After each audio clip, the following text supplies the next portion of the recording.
to hear you tell your story, because I'm fumbling around my words right now, but I think it's such an interesting story, but also how you talk about it and how it's made you who you are is like a really beautiful story. So I'm gonna shut the fuck up and I'm gonna let you do your thing.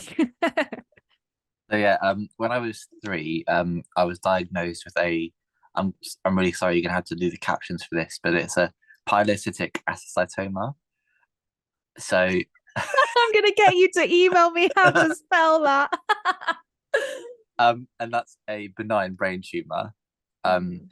but because of the size of my head at the time and the skull being like developing still, or the brain, sorry, developing as well, like it crushed all the neurons to my left side Mhm. for my arm and my leg, and that meant that occasionally I'd have like involuntary movements, or my hand and leg would start shaking, almost like having a fit or a seizure, just in certain areas of the body. Yeah. Um, and I got bounced around from hospital to hospital. Eventually, ended up at Southampton General Hospital, which Mhm. have a really good like children's department and neurology area. And they did at the time as well. They were like one of the leading places to go to. So I was quite lucky in that I was sent there. And they diagnosed me with my tumor. Mhm. I had an operation and then had routine checkups every couple of months, as well as MRIs. And then 3 years later, when I was 6, I was re-diagnosed. So my tumor they couldn't remove all of it because of where it is and how difficult it is to know what's tumor, what's brain cells. And so I had to go back in for another operation. And during that, there was complications in the surgery. So Yeah. I had to have part of my skull left out overnight, Right. to allow for the swelling to go down. And I woke up in intensive care. And because of that experience and being a 6-year-old in a hospital with all these Yeah. tubes surrounding you and like noisy machines and stuff, I developed OCD, which means I have intrusive thoughts, such as that I've done something wrong or I've hurt someone, like without knowing, or Mhm. I've said the wrong thing or I've done the wrong thing, or I'm going to get sick or make someone else sick just by my actions. So I have to do compulsions, which are like washing my hands or asking for reassurance or kind of like doing things repeated numbers of times, so in a certain Yeah. pattern. Um, but if I don't, those intrusive thoughts just stick around, or I can be minding my own business doing something else and I'll have an intrusive thought from something I've done 5 years ago that I've Yeah. forgotten about until that moment. And then I'm worried if I don't do a certain thing or one of my compulsions, then something bad's going to happen. Mhm. And then, yeah, so like school was really hard, and like primary school, because I think when you're between the ages of like 3 and 6, 7, you're still developing your sense of who you are. Yeah. And I always say that like I was trying, like I started to understand who I was because like my family's from Africa and I really love like African culture and stuff like that. Mhm. Um, and like that was a huge part of my life because we moved from Africa to England, and then this whole happened. So all my identity changed, Yeah. and then I was being told by people, "This is what we expect you to do. You're going to get this in your GCSEs." And as a 6-year-old, being told that you're not going to get a GCSE, or you're not going to get to where other people are that you're in school with now, or at the Yeah. time, like that was really upsetting. Like, and I just remember feeling so low. And also, kids are worried they're going to get it from you or they're going to catch it, and so they Mhm. won't like have friendships with you because they're scared. And Yeah. so I had to really quickly develop that resilience of like that's like, and it was hard. And I remember spending a lot of time in like the toilets or like hiding away from people. Mhm. And then I got the nickname Tumour Boy, which I always say that it sounds like an Avengers character that didn't quite make the team. And at the time when I was told that by this girl, like I felt so rubbish, and I felt like she didn't understand what I was going through and stuff, and it Mhm. really hurt, and it hurt a lot more, I think, then than it does now. Now I look back and I think, yeah, that was pretty rubbish, but it's given me good material to talk about in talks, and it's given me the ability to laugh and joke about it and say, Yeah.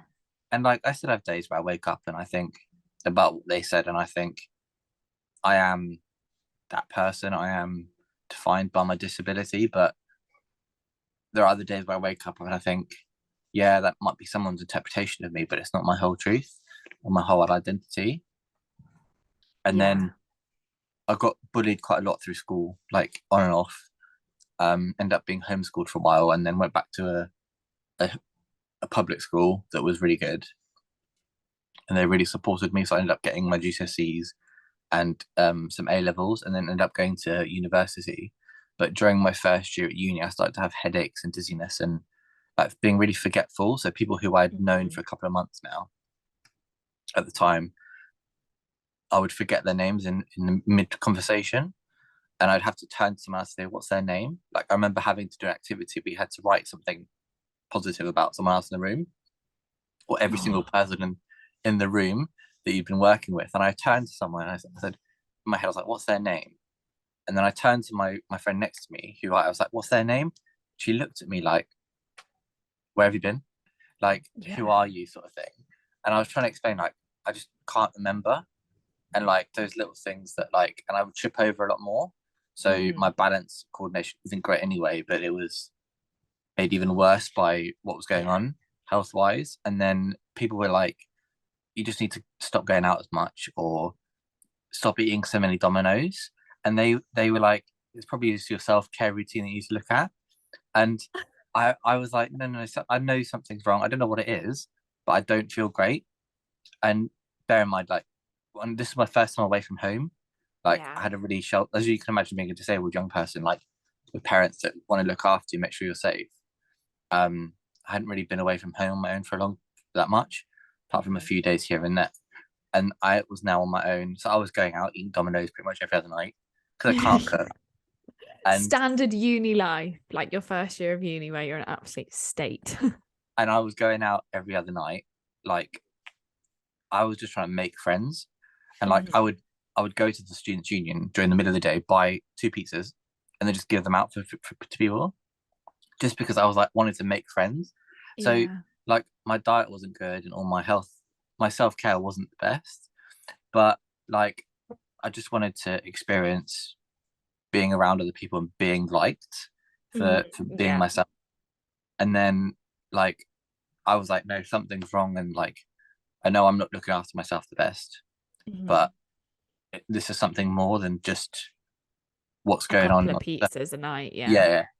And then I had to go back in for an MRI after speaking to my GP, and I ended up being diagnosed like a couple of weeks after my birthday. And then I failed my first year because I had to submit some reassignments during the time I was in hospital. And of course, as you can imagine, trying to write an essay when you just had brain surgery, It's and not going to be the one. Like, that's a bad no, idea. Like, and I don't know why I thought it was a good idea to not ask for an extension or whatever, but I think it helped because I then went back and said, let me redo the whole of my first year. mm, Like I'll take yeah. out more student finance. I'll I'll do what I have to do this. And someone said that I was going to fail with or without support. So I was like, right, this is my fuel now to just go, you know what? I'm going to do Fuck my you. best. Even if I fail my degree, I've got the experience. I've tried my best. Yeah. And I remember going in as an 18-year-old thinking, it's going to be a walk in the park. I'm going to get a first class dissertation here.